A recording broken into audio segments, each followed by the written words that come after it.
Just as a disclaimer, we want you to know that some of the movies that we will be reviewing were shot in a different time and era where people of race and sex were not treated equally. We understand this and hope you do too. The movies or anything that happened on the sets are not the views of this podcast or what this show is intended to be all about. Exactly. And we want to give due diligence in presenting the movie and not the views of the cast or directors or anyone involved. But we also feel it's necessary to let the audience know some of the background information to get a feel for what was happening at the time of shooting the film. Again, we hope you understand that we do not agree with everything that went on, and we just want to give out the information. And with that being said, hope you enjoy the show.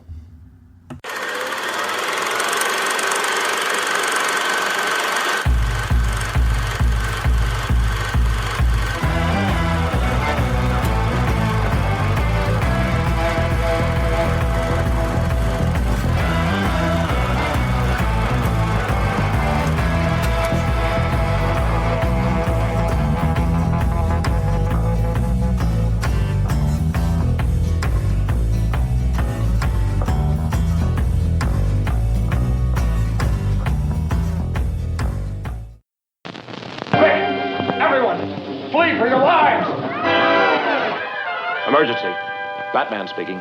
Warning all of you to brace yourselves for big news. The biggest. Tell them, Robin.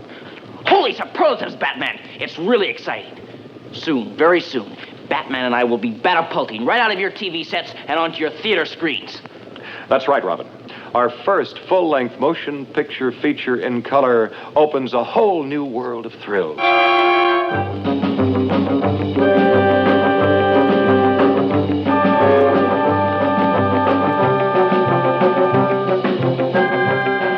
The big screen gives us more space on land, sea, and in the air to challenge the most cataclysmic collection of super criminals ever. Their minimum objective must be the entire world. And here are the dastardly villains. The Catwoman. Oh, you're going to see the perfect crime when I get Batman in my claws. The Joker. Have you heard this one? It'll kill you, Batman. The Penguin. There are two eggs this wily bird is going to scramble. Batman and Robin. The Riddler. Question.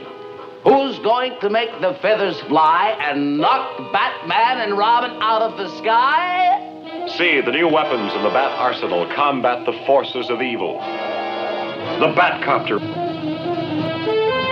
The exploding, man-eating shark. Holy sardine! The relentless Megaton Magnet. The unholy Quartet's secret submarine. Fire one! Fire one! The Batboat in action.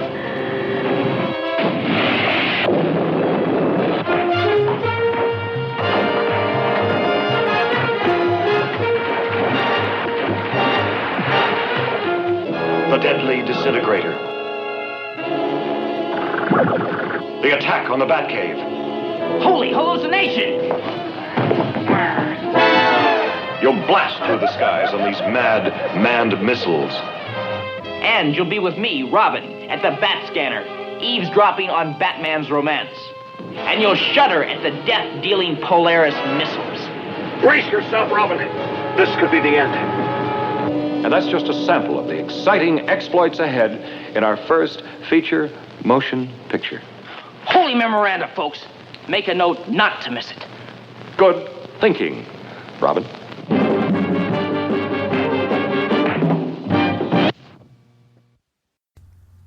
All right, welcome to the Tragedy of Cinema podcast, episode 13, Batman the Movie, 1966.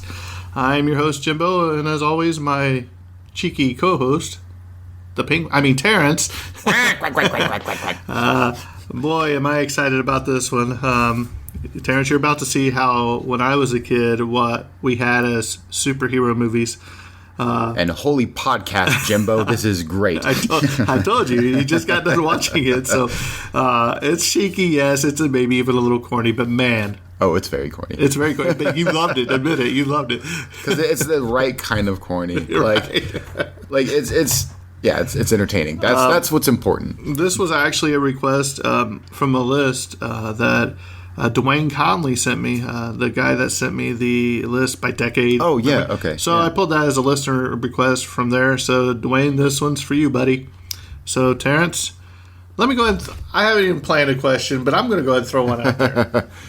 Which gadget in the Batman the movie would you most likely use? Because I know you just watched it. Oh man, well that's the thing is like they're the all super situational. Like in this very small situation, the anti-shark repellent, Robin, or right next to the anti-manta ray repellent, or like the dust separator. Oh man, no, there's so many cheeky gadgets. I like the radio frequency jammer. Yeah, where it's just like blowing up into the sun. Just so many different things. Be like, oh, it can create the hyper frequency and like all this other stuff. It's jamming subs. It's right. It's blocking all kinds of stuff. And I'll throw this out there. Which Bat vehicle did you like the most in this movie? The classic Batmobile. Batmobile? Yeah, I've always liked that classic. That Bat cycle was pretty cool. Though. And the Bat boat. Oh, pretty cool. I will say what surprised me was the when the Bat cycle like split off into two. He's driving like a little go-kart. Like I was laughing so hard. If you have not seen this movie, what are you waiting for? All right, Terrence. I didn't write anything else down. Let's just go ahead and jump into it. Gotcha. All right, Batman the movie release date July 30th, 1966. Budget $1.5 million. I didn't do conversions this time, but yeah. Box office $1.7 million. Directed by Leslie H.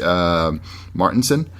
Writing credits, Lorenzo Semple Jr., Bob Kane, based on the characters created by, William Dozier, based on the series created by, uncredited, and Lorenzo Semple Jr., television series, uncredited. Technical aspects, runtime, 1 hour and 45 minutes, or 105 minutes. Sound mix, mono, Westerex recording system, color movie. Aspect ratio 1.85 by 1, laboratory deluxe. That's actually the first time we've heard that laboratory. It must have not been around long, or maybe it's a smaller laboratory where they process the film. Negative format 35 millimeter. Cinematographic process is spherical. The printed film format is 35 millimeter. Rewards, only one reward. Award, yeah. Not reward. Award. But it is such a classic one. Yeah. Winner, the Golden Griffin, Leslie H. Martinson. That's it. That's all the awards. There was not even any nominees. Yeah, no nominees. Didn't appear in multiple. Just the one. The Golden Griffin. In 1972. And that wasn't even like right away. That was a couple years later. Right. All right, so synopsis. The evil villains of the Joker, Riddler, Penguin, and Catwoman all form an alliance to take down the United Nations by vaporizing them to dust.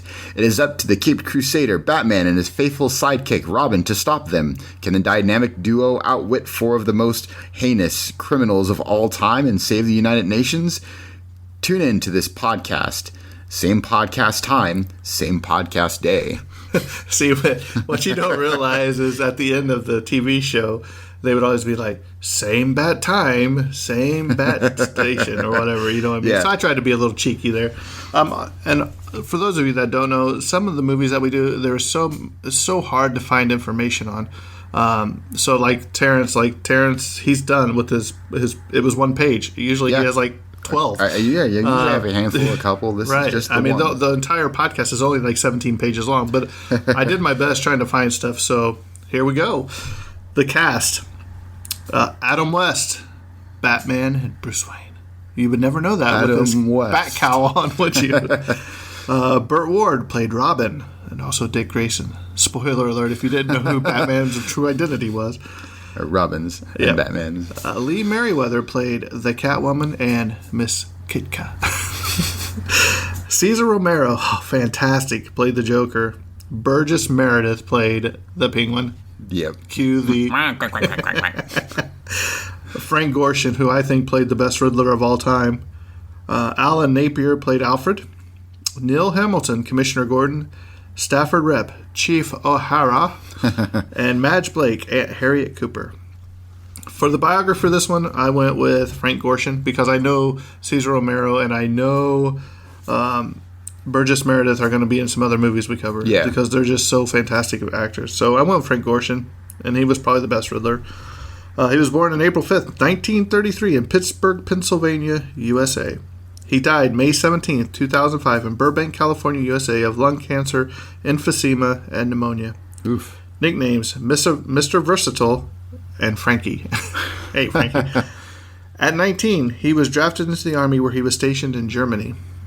Interesting. Frank quickly landed a role in The Proud and the Profane in 1956, and other roles in television dramas followed. In 1957, while visiting his folks in Pittsburgh, his agent phoned him to rush back to Hollywood for an audition for Run Silent, Run Deep in 1958. For some odd reason, instead of catching a plane, Frank decided to drive his car to Los Angeles from Pittsburgh. Huh. Driving 39 consecutive hours, he fell asleep at the wheel, crashed, suffered a fractured skull, and woke up in the hospital 4 days later. To add insult to injury, a Los Angeles newspaper reported he was killed, and the Plum movie role of Officer Ruby went to Don Rickles. So not only did he die, or fake death reported, then he also lost the role. His maniac portrayal of the Riddler on the television series Batman in 1966 was directly responsible for turning the character in the comics from a minor villain into one of Batman's most major reoccurring enemies. And you gotta love when that happens. And this happens a lot, especially within just the Batman verse in general. I mean, you have the Riddler who became a bigger character because of this. And then you have Harley Quinn, who started off as a cartoon character, didn't even exist in the comics. And then she was so popular within the cartoon, they put her in the comics. Right. And so on and so forth. It's really cool. This was very interesting. He was one of Ed Sullivan's guests on the famous February 9, 1964 show that featured the American debut of The Beatles. Wow. Okay. That's an iconic show. Right? He died just 4 days before the first appearance of the Riddler, voiced by Robert Englund on the animated series The Batman in 2004. His signature challenge line on the television series Batman, "Riddle me this, Batman," became a catchphrase at that time. I mean, you can still hear that today. Yeah. 2 days before 17-year-old Frank Gorshin's first stage appearance, his 15-year-old brother was killed in a car accident. And now here's some of his quotes. "I do not do hundreds of impressions," because he was an impressionist. "I do not do hundreds of impressions. My entire repertoire of impressions numbers less than 50. I never set out to do an impression of a person. However, when something a star does suddenly sparks my imagination, I find myself doing an impression of him, first for my amusement, later for my repertoire." On playing the Riddler in Batman in 1966, "When I was first approached to play the Riddler, I thought it was a joke. Then I discovered the show had a good script and agreed to do the role. Now I am in love with the character. I developed the Riddler's fiendish laugh at Hollywood parties. I listened to myself laugh and discovered that the funniest jokes brought out the high-pitched giggle I use on the show. With further study, I came to realize that it wasn't so much how I laughed as what I laughed at that created this sense of menace." On working with Linda Carter on Wonder Woman in 1975, I met Linda years before she did Wonder Woman in Chicago. I forget the name of the club. At that time, she was working as a singer. She was a good-looking lady and sang well, and I never saw her after that until I did that Wonder Woman episode. She remembered me. I played the toy maker, but I can't remember anything else of any significance that happened during that shooting. That's funny. It's amazing that some of the actors, they don't even remember. Oh, yeah. I mean, it's kind of like my high school years. I remember some stuff stick out, but the rest of it's like a blur. Or even my childhood. Yeah, it's just my elementary years. There's some stuff that sticks out, but a lot of times it's just a blur. I don't even remember. I couldn't, And I mean, you got to imagine, like, you watch a movie, it could be iconic for you, but for them, it's just it's their job on the set, and that's all they're doing. Especially if they're, highly billed actors, then they're just always on set doing some kind of movie, and it's just like, okay, done with this one, on to the next job. And so, it's very interesting. All right, like I said, there wasn't a lot of information, so now we're going to jump into the unknown facts and trivia. Unknown facts and trivia. Cesar Romero, who played the Joker. refused to shave his mustache during filming, so they covered it with makeup instead. If you've ever seen it, you can tell he has a mustache. Yeah. He loved his mustache. This movie was scheduled to premiere in Austin, Texas on August 1st, 1966. The premiere was postponed, however, because earlier the same day, a disturbed University of Texas student and former Marine named Charles Whitman went to the observation deck of the school's clock tower and opened fire on the campus, killing 16 people and wounding 32 others before being shot to death by the police himself. I watched a documentary on this guy. Same. Yeah. Man, that was a terrible day, and I did not know that was the same day. You know what I mean? Yeah. I was like, wow. But that documentary was amazing. Yeah, it was intense. So yeah. So at least they postponed the premiere. Which Oh yeah. I mean, think that's typically what happens when something like that, or But I don't think if any other city it would have been in, I think they still would have went for it. You know what I mean? Like, Yeah. Even though that happened in Texas, if it was going to premiere in New York or Los Angeles, it probably Yeah. would have still premiered. But there was a special reason they agreed to do it in Texas. I think I covered it in my notes. Adam West agreed to do the film partly with a stipulation to have more screen time as Bruce Wayne. I did like his Bruce Wayne. He's good for Bruce Wayne. Batman? Filming of the movie began before Lee Merriweather was cast for the movie. As a result, Catwoman does not appear with the other villains in the first scene aboard the Penguin submarine. Yeah, I mean, yeah. The Batboat was built especially for the film by the Glastron Boat Company. In exchange for their cooperation, the producers agreed to hold the film's world premiere in Austin, Texas, Glastron's headquarters. So there you go. Yep. At around the 15-minute mark, the Penguin's line, "We shall hang together, or most assuredly we shall all hang separately," was a humorous phrase spoken by Benjamin Franklin when he was in danger of being accused of high treason by his fellow delegates. A follow-up film was at one point considered. The film would have been released between seasons 2 and seasons 3 of the TV show, and would have been used to introduce Barbara Gordon, who played Batgirl, and make use of a bat plane. Due to waning interest in the series during season 2, which resulted in budget cuts, plans for a second film were scratched. That makes sense. But I would have loved to see that. Can we go back? The Penguin submarine interiors are the Seaview seats or sets from Voyage to the Bottom of the Sea in 1964, redressed. So there you go. Again, you have use of props refurbished. Yeah. In the final fight scene, a stuntman playing one of the villain's henchmen dove into the water and hit his head on a metal stud at the bottom of the pond. Ooh. He was knocked unconscious and had to be rushed to the hospital. Ouch. Yeah. Julie Newmar, the Catwoman in the TV series, does not appear in this film because she did not know about it and had to sign to do another project. By the time she was informed, she could not get out of the other commitments in time to do this movie. Huh. You would think you would tell your actress. Yeah, right? At around the 59-minute mark, the Penguin's line, "Every one of them has a mother," which we were listening to last night, said as he and Catwoman swept up and collected the dehydrated pirates, was ad-libbed by Burgess Meredith, which is hilarious line. Originally planned as the pilot film for the Batman 1966 TV series, this movie was instead produced between the show's first and second seasons. The producers took advantage of the larger budget to have a number of new Bat gadgets constructed, such as the Batboat. At around 1 hour and 40 minutes at the end of the film, one of the United World delegates is seen banging his shoe on the table while yelling. This is a parody of Nikita Khrushchev's famous behavior during a debate in the United Nations General Assembly on October 12, 1960.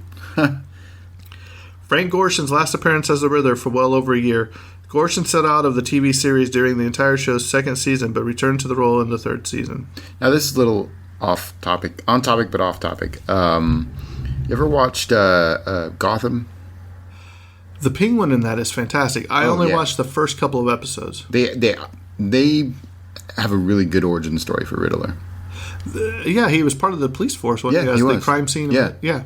And the Joker, and that's pretty fantastic too. I wish they would have extended that because I think they did. Now, heard it got canceled. I'm not up to. Or not canceled. I heard they finished it. It's done. Is it done now? Yeah. I'll have to check it out. Yeah. But yeah, I do know as far as like the Riddler goes, they did a pretty good job with his backstory. And I'm going to go ahead and throw this out there. Since this isn't very long, I'm going to throw this out there. I think that Batman has the greatest villains of all time.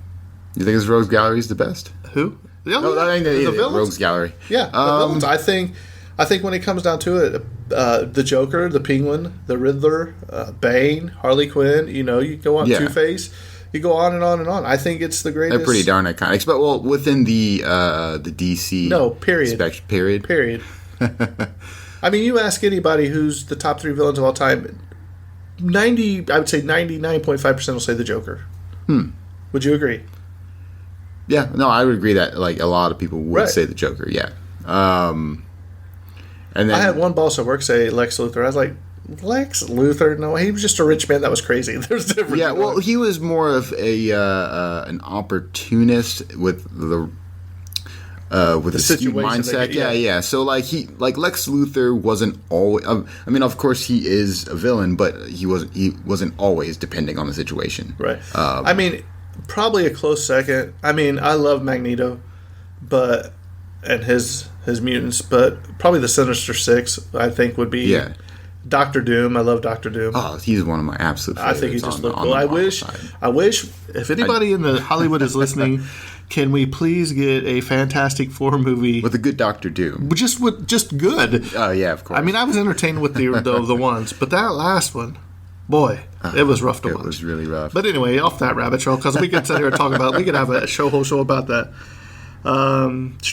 Where we at? Oh, scenes shot in the arch criminal's headquarters lair were filmed in a Dutch angle. Do you know what that means?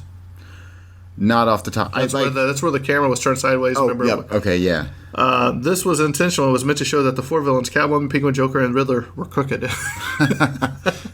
Adam West was initially reluctant about making the movie. He decided to do it when told by producers that without his involvement in the film, the part of Batman and Bruce Wayne would be recast. So they kind of twisted his arm, I guess. Yeah. The original trailer includes specifically shot footage of the four supervillains outlining their plans for the movie. And as you heard at the beginning of the trailer, it is one of the best trailers I've ever heard in my life because Batman and Robin are addressing you, the audience, and some of the villains, how they're going to get away with it. It's hilarious. Still frames from these sequences are visible when Batman and Commissioner Gordon watched a closed-circuit TV updates on villains at large.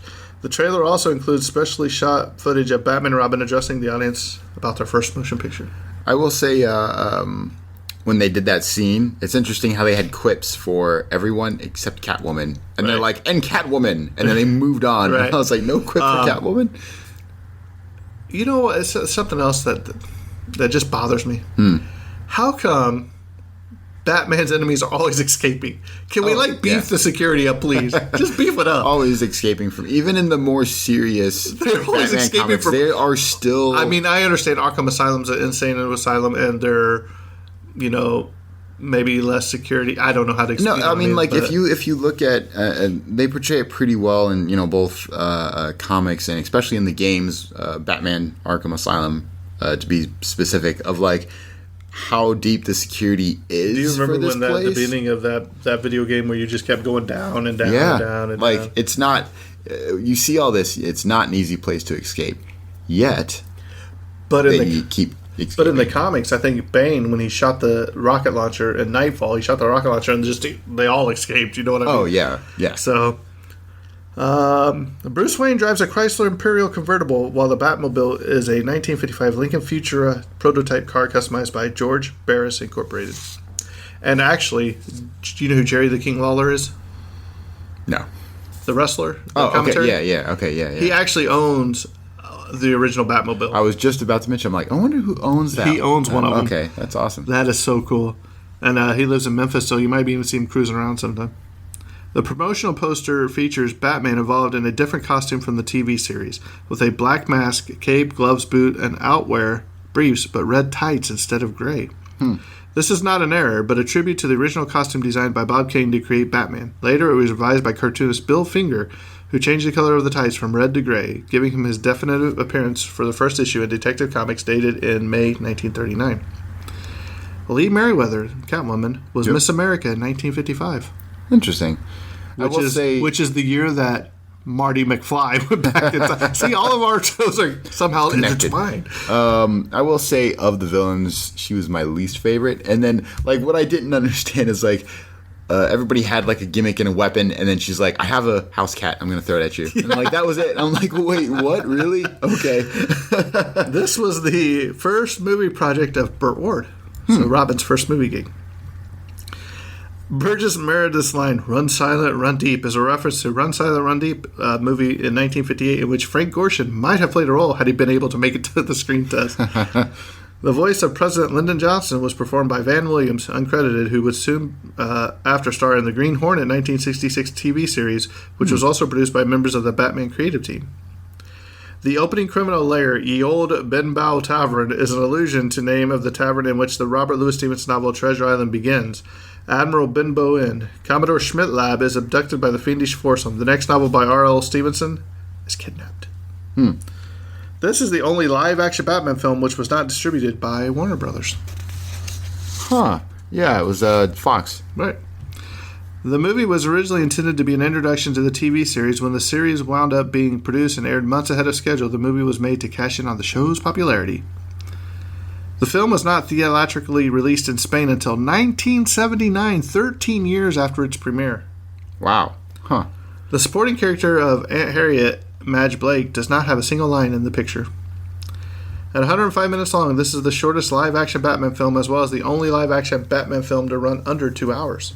That is very true. Yeah, all the Batman films are long.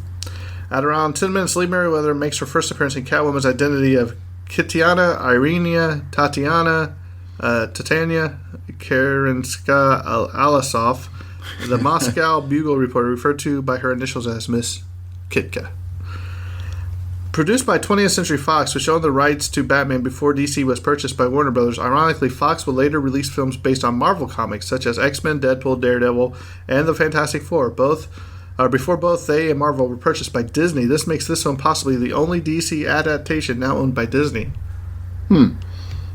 Dick Grayson appears outside of his Robin persona only twice and very briefly in this film. First, at the very beginning, and later when Bruce returns to Wayne Manor after being abducted. Dick's only spoken lines are in the latter scene. Yeah, you don't really see, you see Bruce Wayne a decent chunk, but you really don't see Dick Grayson. Right. This was Alan Napier, who played Alfred's final film before his death on August 8th, 1988, at the age of 85.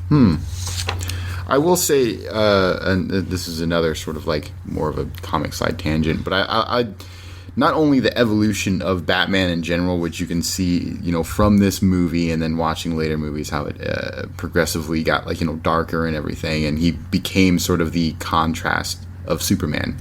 But Alfred also. Alfred, especially in the first Detective Comics, Alfred was comedic humor. He was like, this fat butler type, and then he became more sophisticated, and then he ended up as like, this gentlemanly butler. And then now Alfred is slowly becoming like an action hero, like awesome dude. This was the first film, the film was first shown on American television on July 4th, 1971. Here we go. At around 1 hour 30 minutes, the Penguins line, "We have not yet begun to fight," is a reference to John Paul Jones' famous response during the early phase of the Battle of Flamborough Head on September 23rd, 1779, to an inquiry by his opponent, Captain Richard Pearson of the Royal Navy ship HMS Serapis, as to whether he was surrendering his ship, the USS Bonhomme Richard. Yep. Here's another little fun fact. And this is like super tiny, but when who gives a call? Someone's giving a call to one of the admirals, and he's whistling as he's picking up the phone because he was playing like some kind of game with his secretary. He's whistling "Anchors Away," which is a Navy song. Adam West and Burt Ward did not actually fly the Batcopter, as neither were licensed helicopter pilots. Amazingly not. The helicopter was flown by costume pilots.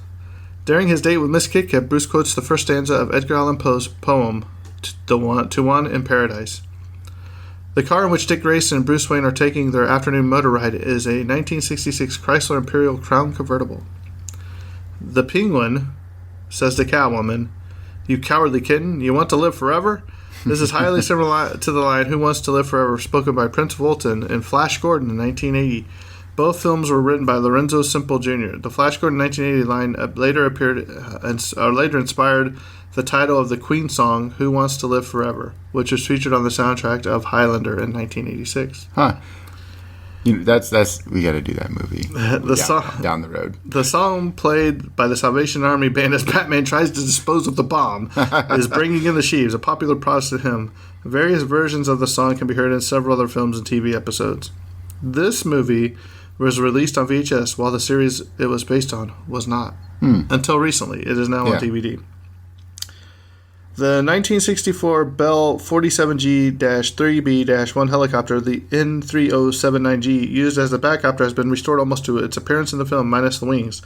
It makes appearances at air shows and other events. It was also used in other productions, including The Green Hornet, Eat, Drink, and Be Dead in 1966, and Mission Impossible Trek in 1967.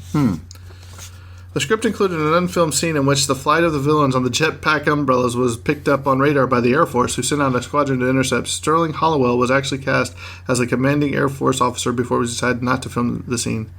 I love the jetpack, the umbrellas.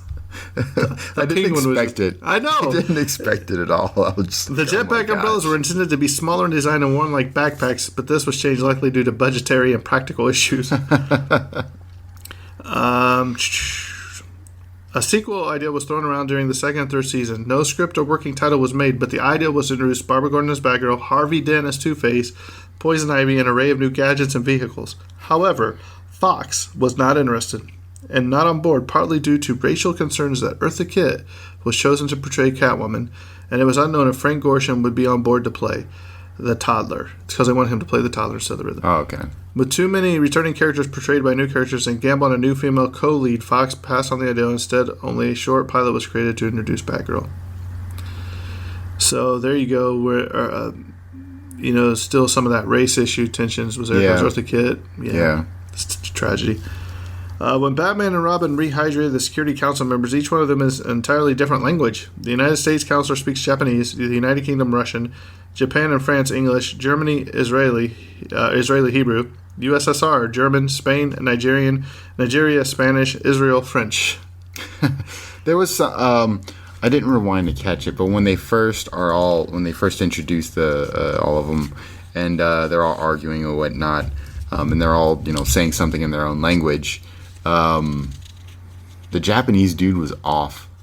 Like I don't remember what he said, but I remember the way it was pronounced. It was just like, wait, what? It's like someone who doesn't speak Japanese tried to speak Japanese, kind of like me did when a I was really terrible job, and I was like, what? But I didn't have time to rewind because I was really trying to finish the movie so then I can do the podcast. Right.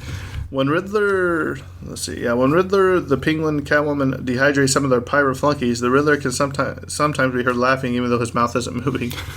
So, at the press conference following Batman's fight with the shark, Batman replies to a reporter's question about the yachts by saying, "Nonsense. How can a yacht simply disappear?" Discussing the yacht in the next scene at the Batcave, he says to Robin, "As you yourself stated, a yacht simply can't disappear." Batman credits Robin with saying something at the conference that he actually said. Yeah. So, there's a lot of little goofs in this. Oh, yeah. When the Riddler is hitting all the switches to launch the missiles from the submarine, he misses one. When Robin contacts the Department of Defense, he says into the phone, "Please give me the Pentagon in Washington, D.C." The Pentagon is located in Arlington County, Virginia, across the Potomac River from Washington, D.C. That's funny. Another funny bit is just the fact that he just gives these off-the-wall riddles, and they automatically know the answer to it, and they're also off-the-wall. And they're all like this, and they're like, I got it. It was like the one that was like something. What's heavy in a tree? He's like, obviously a bird with a machine gun. And I was like, wait, what? When Robin is handing Batman the shark repellent, the distance between the two of them changes between shots. In the opening credits, there is a flip shot of Robin where the R on his costume is backwards. At the end of this movie, when Batman and Robin rehydrate the Union Council members, the test tubes and stands on their seats disappear. The dehydrated members of the Security Council were of different sizes of sand when they were dehydrated. However, when Batman and Robin rehydrate them, all of the sand is of equal volume, and it changes back to unequal when they are in their chairs at the UN building. When Batman and Robin arrive at the docks, there is a sign that says Moby Dick. When they get back in the Batmobile, the sign is gone. During the fight on the submarine, each henchman and the Joker is knocked into the water, only to reappear a little later dry and then get knocked overboard again. Yep. After the climatic fight, Batman reaches for the tubes containing the molecules of the world's leaders. Then the camera flips to a wider angle, and Batman reaches again. I didn't catch that. That's when funny. the Joker first dehydrates a guinea pig, water appears in his backpack, and the next shot it's empty again. While traveling with the Penguin in the Batmobile, the background road is wide with highway stripes and not along the coastline, but exterior shots show the car on a narrow, no-striped road along the coastline. There's actually a couple faux pas with the dehydration gun. Yeah. There's a point where when he's shooting all the members, it shows a shot of the machine filling up, and it's like halfway full, and then it goes to a wider shot, and it's like almost empty. Can't get that dehydrator thing right. When Batman and Robin drive the Batmobile onto the dock to reach the Batboat, they leave their car facing out to sea. When they return to the vehicle after the buoy attack, the Batmobile is facing back towards land. Has a mind of its own. While Batman is wrestling the shark on the bat ladder, he reattaches his bat radio to his utility belt. As he is kicking the shark, the radio falls off, presumably into the ocean, though we see it used in many shots later. Well, I'm sure he has more than one. Come on, he's Batman. While traveling with the Penguin in the Batmobile, the close-up shot shows that the Penguin is clearly seated behind Robin. On the long shot, when the car stalls, the Penguin is sitting in between Batman and Robin, and there is no back seat in the Batmobile. When Bruce Wayne and Miss Kitty are kidnapped from her borrowed penthouse apartment, she is wearing a pink lounging gown. Later at the hideout, when Bruce is allowed to see her, presumably a prisoner like himself without access to clothing changes, she is wearing a white one. The great detective couldn't figure that out. How can he not tell it's her, Catwoman? Yeah. While escaping from the criminal's lair, Bruce dives into the ocean and begins to swim away. Upon subsequently returning to Wayne Manor, he and his clothes are completely dry and show no signs of having been wet. I noticed that. When the Riddler launches a Polaris missile at the Batboat and Batman looks at the missiles through a pair of binoculars, the words Polaris on the side of the missile is backwards because it's a flip shot. The Bat Ladder is seen coiled up under the Batcopter en route to the yacht in the opening. However, when the copter takes off from the airport, nothing is seen under the Batcopter. When Batman and Robin are on the Batboat, far shot reveals both are wearing headsets, but the close-ups, there are none. That makes sense. During the submarine deck fight scenes, the color of the ocean changes between blue and green, depending on the camera angle. I did notice that, too. The color of the sky varies from natural blue to a very deep blue as well. You can also tell it's a screen. Yeah. When Batman forces the submarine to surface right before the bat fight, the sub is naturally wet. However, when the Batboat pulls alongside it moments later, everything is dry as a bone. As the Batcopter approaches the yacht, Robin takes a device to get a bearing on the vessel in the interior copter scenes, but in the exterior shots during the same sequence, Robin is obviously not holding the device. During close-up shots of Batman and Robin in the Batboat, the red beacon behind them is not operating. The long shots show the beacon operating normally. Just after the Penguin submarine fires the third torpedo at Batman and Robin on the buoy, we hear it explode. Then the sub surfaces to view the destruction. However, in the next shot, only the periscope is visible above water. Yeah. When sliding down the bat pole at the Bat Dock, Robin's utility belt disappears. When the Batcopter flies over the roof when the girl's in bikinis waving, the shadow is from a Bell Ranger helicopter, the camera aircraft, rather than the Bell 47G that the Batcopter is made from. When the Batcopter is on the ground, there are two struts leading from the body to the helicopter to the middle of each of the wings. When in flight, there is an additional cable from the body of the helicopter to the wingtips. As the Batmobile approaches the parking spot at the wharf, there is a car parked on either side, but when the shot switches to close-up, both cars are gone. When Batman and Robin take off in the Batboat for the first time, the spinning rotators from the camera copter become visible and stay there for a while until the helicopter catches up with them and the camera pans back down. When we first see the Batcopter being pulled from the hangar, the whole camera crew and their equipment is reflected in the glass of the copter. When Batman is running with the bomb, right after he meets the two nuns for the first time, camera crew are clearly reflected in a window. And I think that's probably the best line of the movie. Some days you just can't get rid of a bomb. Running with that thing forever. I was like, how long is this Longest fuse ever. Wrinkles on the sky backdrop are visible when Robin and Batman arrive at the buoy. Early in the film, Batman establishes that the U.S. Navy sold a surplus pre-atomic submarine to the Penguin. Later, we see the submarine firing a Polaris missile. Pre-atomic, diesel submarines were not equipped to fire Polaris missiles. When Batman has the shark on his leg for as long as he does, there should be holes torn in his tights. There aren't none. That thing was on there for a while. I was like, it should have bit his leg off. It was like a whole 5 minutes of just him punching the shark. But to his credit, it wasn't, what was it? They tied a bomb to it, or was it? The Penguin had trained the shark and then tied a bomb to it. And then so after he sprays it with the anti-shark spray, the shark repellent, the shark falls into the water and explodes. And I was Peter is not what? going to like that. I actually, because that's in the very beginning of the movie, I had to rewind and be like, did that just happen? And then Well, my thing is, if Penguin was smart enough, he would have blew it up while it was on his leg. what's never explained is when a random henchman explodes during the first fight that they have with all the villains and stuff.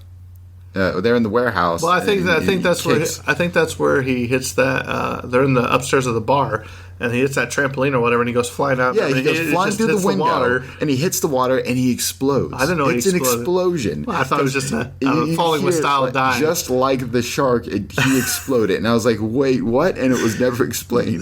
Guys, you got to enjoy this movie for what it is, okay? When Batman and Robin are climbing up the wall, you can see strings used to hold their capes up, as the scene is clearly a rotated shot of the duo walking horizontally. Although this has been widely regarded as a mistake, the special edition DVD commentary with Adam West and Burt Ward explained that it was done purposely to have some fun for the adult audience. Batman and Robin solve a pair of the Riddler's riddles that indicate that Catwoman is part of the conspiracy, and the Caped Crusaders, the Commissioner, and Chief O'Hara seem shocked. Yet earlier in the movie, they had already discussed the possibility that 4 supercriminals, including Catwoman, had joined forces. When Batman and Robin are trapped on the buoy with a strong magnetic pinning their utility belts to the buoy after their torpedo explodes after hitting the dolphin. Boy, there's a lot of animal cruelty in this movie. Yeah. We next see Batman and Robin back in their Batboat escaping. But how did they free themselves? There is no indication that the magnet had shut down, the buoy was never hit, nor did we see the Penguin turn it off, or Batman using some bat device to shut it off. But you can probably assume the latter. I mean, if they got anti-shark repellent, I'm sure he has an anti-magnet. but he would have used that before then, though. From the dialogue, it is obvious that Batman and Robin have met and captured each of the villains before. Specifically, they have met, captured, and unmasked Catwoman before. Yet, neither of them recognize her as Miss Kitka, despite her not using anything vaguely resembling a disguise. Right. When Catwoman threatens to have Kitka killed, she says something along the lines of, "Don't come at us or your sweet Miss Kitka dies." She says that to Batman. From the Catwoman perspective, Batman has never met Kitka. Bruce Wayne did. So she basically gave herself away. Yeah, right? You remember, I also like in this movie when they're in the horse carriage ride or whatever, and you see the bat signal go up in the air. Oh, yeah. How clever. Robin and Alfred didn't notice the criminals flying overhead on their way in, but they do notice them on the way out, even though they weren't any noise or visible than before. You know what? While Batman and Robin are flying the Batcopter, they fly over women in bikini at top of a skyscraper. They start jumping up and down, and one of the women in bikini has her breast exposed. It is censored. That's funny. As Batman and Robin are running across the street, a passenger in a Corvette convertible can be clearly seen looking, smiling, and waving directly at the camera crew. Hey, Ma, look at me, I'm on film. Right. During the Batcopter fight, Batman instructs Robin to drop the Bat Ladder, which is jettisoned automatically by pressing a button. After Robin hits the button, he states, "Bat Ladder away." When the camera cuts to the exterior shot of the Batcopter, we can see Batman unhooking the ladder by hand and then dropping it. When Batman uses the steam-powered Bat-Pole lift, you can see the cable which pulls the lift upward. Obviously stunt doubles for Penguin, Joker, and Riddler when Bruce Wayne is attacked at Kitka's apartment. Actually, obviously double for Riddler during any of the fight scenes. During the final fight scene on the deck of the sub, wrinkles are visible on the sky backdrop. Yep. During the attack on the submarine, the camera tilts to simulate the rocking of the submarine, but the criminals roll the wrong way, apparently against gravity. When the Penguin gasses the security guard with his umbrella, the guards fall towards each other and stop. The guard on the left's right arm defies gravity to stay at his side rather than, if he were truly gassed, hang loosely, as does the guards on the right. When Penguin returns back past the two guards, both of their arms are hanging loosely. I will say I did like the little special effect when he throws his umbrella. Oh, yeah. And it goes down the hallway. Oh, I'm like, yeah. okay, that was really cool. That's why the Penguin's pretty cool. When viewing the super criminals currently at large, the pictures shown are still shots taken from the Batman movie trailer.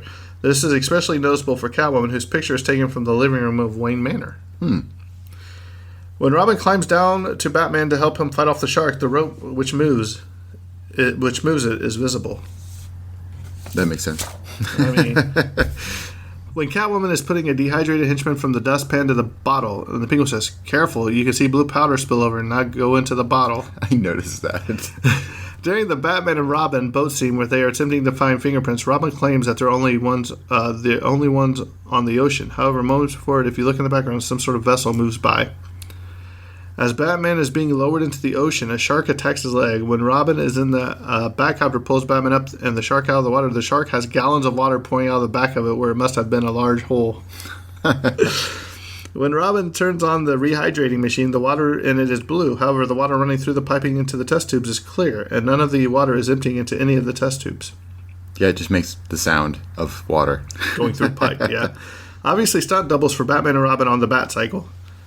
During the fight scene on the submarine, a large wrench is used first by one of the henchmen, then by Batman. It is obviously made of rubber or plastic as it bends as it swishes through the air. Also, when it lands on the deck of the submarine, it is slightly curled. If it were metal, it would not have flexed in this manner. That and the cutlass that he uses later. The random cutlass that he gets out of nowhere. During the fight scene on the sub, a linear tear appears in the back of Batman's costume. Look very closely when his cape flaps away, exposing his back. During the fight on top of the submarine, at one point, Batman swirls his arm to punch someone, but there is no one at all in front of him. When Catwoman throws her cat, Hecate, Hecate, at her bickering colleagues, the cat lands on the table snarling when its back arched and darting its head. And the next cut, as the three men cower before the cat, is clearly sitting and relaxed. Obviously, stunt doubles in the Batcopter if the man remarks about the feeling knowing that they're up there doing their jobs. When the dynamic duo are on the buoy, Batman uses his screwdriver to release the panel. He actually tightens, because he rotates clockwise, the screw securing the panel instead of... That's super funny. And also, you know what, another thing I noticed during the fight, there were, your classic when you're coordinating a corny fight of, like, there's an obvious gap between the fist and whoever they're pretending to punch. So, Terrence, give me your thoughts on, since this is your very first showing that you just finished. It is, yeah. So, I would say I like this film for a variety of different reasons. So, I like because it gives you an idea of where, comics started in this cheeky, corny space, and then evolved into what it is now. And I think that's super cool to see that contrasting difference, especially looking at this Batman movie and then compare it to The Dark Knight. It's like Batman and Joker have this completely different dynamic. Well, that's been in every movie they've been in. You started with this one, then you got the Batman with Jack Nicholson, absolutely, and then you go to the Chris Payne and Heath Ledger, or Christian Bale, and Heath Ledger, and but it's nice to see how they both change too. You know what I mean? Oh, absolutely. By the way, my favorite Joker of all time will always be Mark Hamill. But if you are a fan of Batman, you have to watch it just to see sort of his origin. And not origin as in origin story, but just to see what he started off as when it came to the silver screen, more or less. And I think it's super cool and hilarious. It's very corny. If you like corny, cheeky humor, this is also a must see. Absolutely. I like just cheeky humor like this. It's hilarious. And I know you really liked the Penguin in this movie, didn't you? Oh yeah, no, the Penguin, all his little quips and his ad libs. Careful, every one of them has a mother. I remember we were driving. Everybody only lives once. So he said, careful, each one of them has a mother. You just lost it. And it was totally ad libbed. Each one of them has a mother. It's.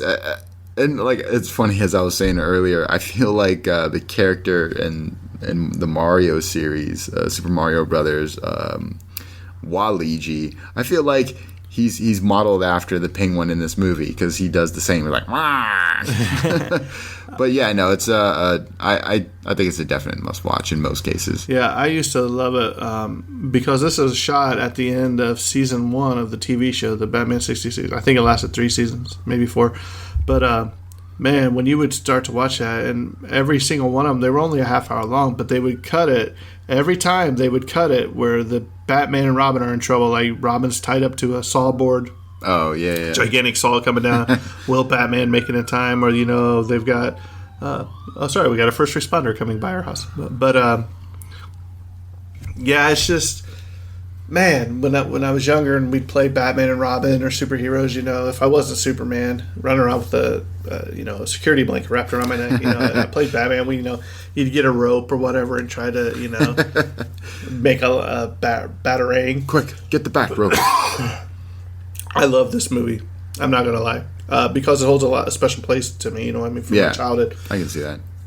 And when you would, and then just to have you like, what are they going to escape? You obviously knew they were going to escape, but how they were going to escape. And it was always some of the most ridiculous things of all time. The ridiculous factor of this entire movie is super up there. There's a lot of things that caught me off guard and by surprise. And, the flying umbrellas was one. The flying umbrellas was definitely one. It started with the exploding shark. It continued with the exploding henchman, and then the bomb. The bomb. Oh man, I've always seen the GIF image of it, right? But now watching the whole sequence, after watching that again, I'm thinking, okay, you blew up a shark, you blew up the dolphin from the torpedo, you blew up your henchman. When Batman is running with the bomb, he's trying to get rid of it. He looks down, there's a thing of ducks. Why did he just toss it? I mean, you've already killed every other animal in this movie. Oh, yeah. Yeah, I'd definitely say you got to give it a watch at least once. And I know a lot of these people that listen to this, our audience, has probably already seen it. I know there are some that haven't. Maybe especially some of our foreign listeners, our Australian mates. I know some of them have. So that's why we always preface our next movie, so you can join along and enjoy it with us. Exactly. But yeah, next time we record, we will be doing Hush Hush Sweet Charlotte. So make sure you find that. And depending on time next week, I think we're gonna do Spider-Man as our superhero with Tobey Maguire, the first one. Spider-Man, right? And I love that movie too. I think he did a fantastic job. Honestly, in my personal opinion, anyone who says they didn't is lying. Right. I mean, I think he did a fantastic job. But we'll dive into that if time permitted next week, because this week has been kind of rough for both of us. Oh, yeah. So, with that being said, you can find us on the any podcast player. Yeah, I'm glad I can just say that now instead of we're only on these 4 or 1. You can find us anywhere. We do have a Facebook group now. We're on Twitter, Instagram. Just search the Tragedy of Cinema Podcast group on Facebook. Also, did I say if you'd like to reach us, you can reach us at thetragedyofcinema@gmail.com? We haven't said that in a while. I just did. Holy email, Terrence. Yeah, so thanks for listening. It means a lot to us. We have fun doing it. Just the banter back and forth that we do. It's kind of amazing. We've only been doing this about 2 months, and me and Terrence, we hit it off pretty good. It's since the first time I met him, pretty much. And now it's just like a fun time to get together and do some crazy stuff. And we also really enjoy reading all the comments and emails that you guys send. So keep those coming, please. If you haven't given us a review on iTunes, go ahead and fill that bad boy out, drop it. I'll read it on air. If you want to send us an email, I'll read it too. If you've listened to our other episodes, you can hear some of the ones I did. And it also really helps us out when you put reviews on iTunes in particular, because the way the algorithm works, the more positive reviews you have, the more you'll get sort of spotlighted and like kind of pushed to the forefront when searching. Yeah, exactly. Right, easier to find. So even if you don't have an Apple product, you can go on iTunes and create an account. Even if you have a PC, you can download it. Yeah, and just make not a fake account, but make an account, and then you can leave a review that way. So Terrence, I think we're done with this episode. I hope everybody enjoyed it. I mean, obviously this is more of a fun one because for sure. If you watch the show, you cannot help but laugh at points of it. Yeah, and I love the Riddler in this. But we had fun. So next week, it's going to start turning. Boy, that Hush Hush Sweet Charlotte is quite a movie. So be ready for that one.